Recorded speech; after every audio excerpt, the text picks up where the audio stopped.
keep in mind that the primary energy supplier for Europe until very recently was the Russian space.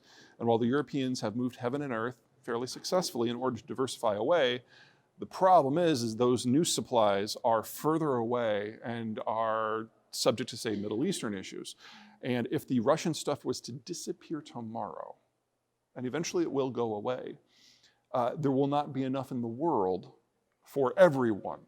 And so the Europeans are going to have to do something if they want to keep the lights on that they really don't want to do. And that means go out and re-interface with their former colonies to make sure the stuff flows the correct direction.